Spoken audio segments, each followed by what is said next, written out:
Continuando aqui, nós falamos Eu Sou 12 por 8, né? Que é maravilhoso a PA. Esse celular tá dando maior piti. Ele tá hoje meio que hiperpitiático, né? Porque ele não tá conseguindo meio que ficar me obedecendo. Já tô ficando meio irritada com ele desde manhã. Mas vamos lá. Ele deu uma passagem aqui bem extensa na matéria de vocês, querendo adiantar, mas não vai conseguir. Então, nós falamos Eu Sou 12 por 8, que é a pressão ideal, né, que preconiza o Ministério da Saúde. Nós vamos agora falar sobre as complicações. Aqui nessa foto está mostrando uma artéria saudável com fluxo sanguíneo normal, tá? E na outra, uma artéria obstruída por placa de gordura, aterosclerose, tá? Nós estamos vendo ali como a placa de gordura obstrui e ali nós temos que fazer uma angioplastia, que é a colocação de algum expansor, tá? Para expandir realmente, desobstruir isso aí, tá bom, gente? Aqui tá mostrando a parte renal, tá? O AVC, tudo nós falamos lá atrás, tá? Ataque cardíaco, enfim. Ali, ó, a estreitamento da artéria, tá? Nos vasos. Então, assim, o sangue passa bem espremidinho ali no meio daquelas duas placas que tá aqui do lado esquerdo, tá? Nesse vasinho que deu ali. E pensa bem o sangue passando com pressão ali. Não vai dar bom, né, gente? Vai dar ruim. Por isso que nós temos que ter cuidado com a alimentação, porque as placas de ateroma, talvez aquele mocotó, aquela feijoada toda semanalmente que nós comemos, aqueles bifes de hambúrguer naquela chapa de 40 anos sem lavar, aquele sei lá o que, aquela batata maluca que é frita com óleo de 300 mil anos atrás, porque o litro de óleo está R$ 5, vamos aproveitar. Então isso tudo faz a plaquinha de ateroma, né? Que triste. Tudo que é bom dura pouco. Vamos lá, cuidado de enfermagem é a nossa prioridade. O que nós temos que fazer com isso?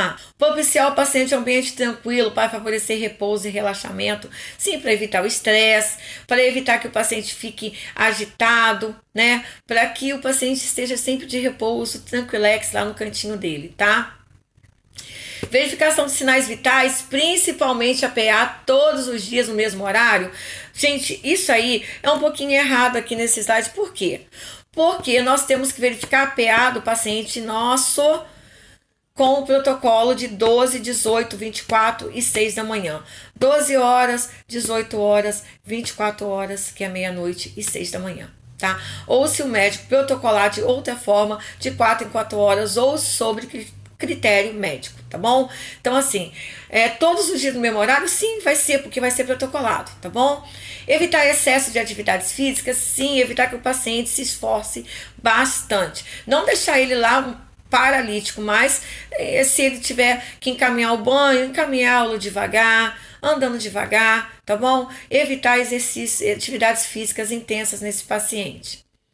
Administrar medicamentos prescritos, observando e registrando o aparecimento de reações adversas. Se aquele medicamento fez hipotensão, sensação de desmaio, secura na boca. Pensa, gente, se a gente faz a medicação antes dos sinais vitais, e se aquele paciente, imagine vocês, ele é hipertenso, mas naquele santo dia ele tomou medicação lá meia-noite, ou então 6 da manhã, vamos colocar 6 da manhã. O paciente tomou medicação 6 da manhã para PA, para pressão arterial. Nós assumimos o plantão 8 horas da manhã e vamos verificar os nossos sinais na nossa equipe ao meio-dia. Vai que aquela medicação que ele tomou lá nas 6 horas da manhã, pensa bem, esteja mantendo esse paciente sobre total PA normal.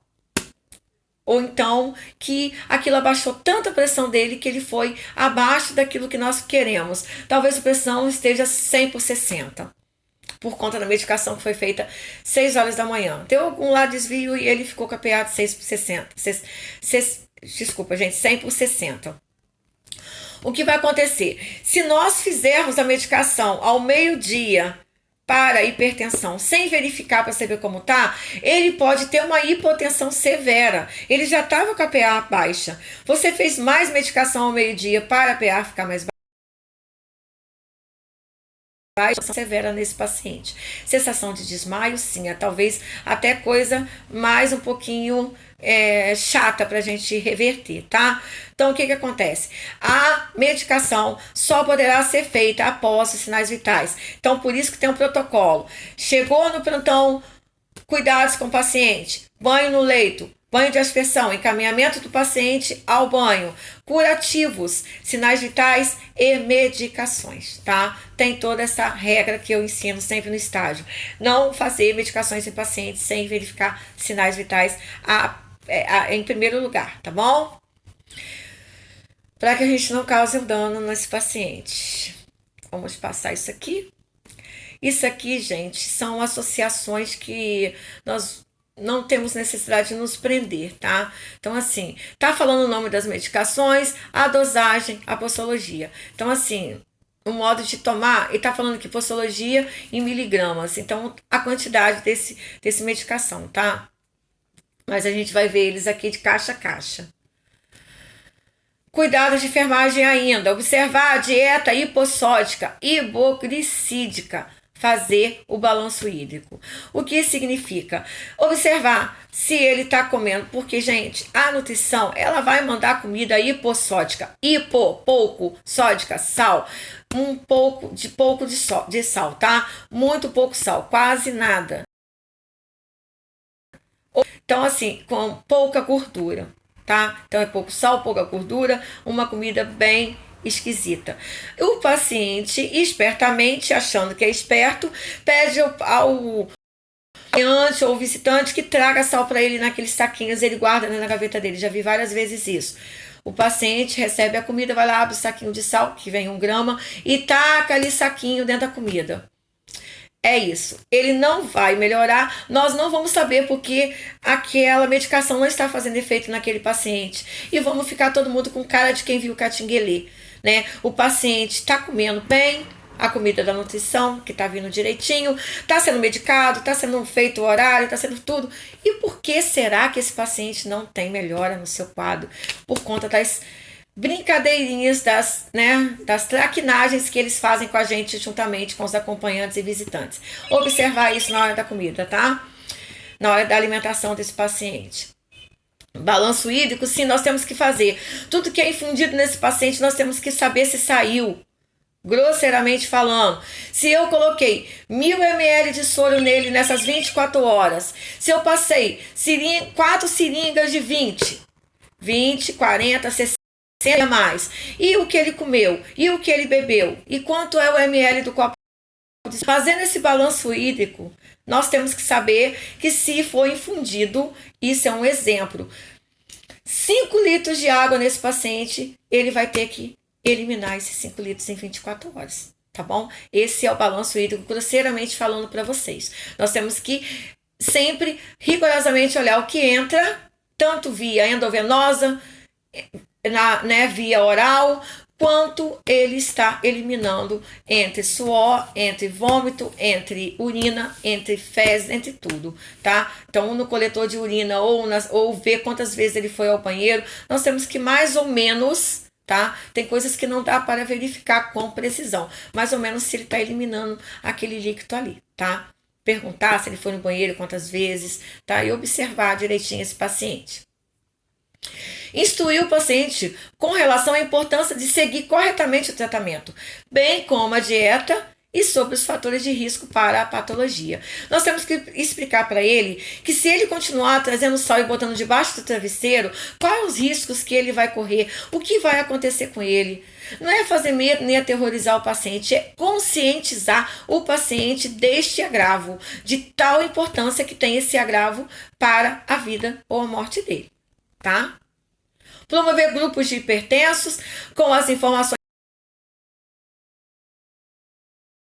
necessárias, que café, chá e chocolate devem ser evitados devido à ação estimulante. Isso aí é mais feito em postos de saúde, tá? Esses grupos de hipertensos, né? O dia que nós tiramos no ano para que se comemore, não é? Que se faça um controle que chamamos de hiperdia, tá? Então tudo isso é mais feito em postos de saúde, em hospitais. Você não vai ter grupos de hipertensos não, tá? E você não vai fazer um WhatsApp também com grupos de hipertensos. Esquece esse pedaço aí. Leve isso em conta quando você estiver dentro de uma unidade de ESF ou uma unidade básica de saúde, tá? Bebidas alcoólicas não devem ser ingeridas, pois elevam a PA, obviamente, né, a pressão. Deve-se fazer atividade física adequada à idade, ao sexo e às condições do indivíduo. Então, isso aí já não é parte mais nossa, é parte do educador físico ou do fisioterapeuta, tá? Fisioterapeuta e educador físico. Nós não temos essa parte aí na nossa alçada, tá? Não podemos nos meter nessa parte aí do paciente. A pressão perfeita, esse aparelho ele é maravilhoso, da PA, da saturação da respiração e pulso, maravilhoso, tá? Muito bom. Temos que, desculpa, gente, dá o pulso e é perfeito. Quem puder adquirir é muito bom.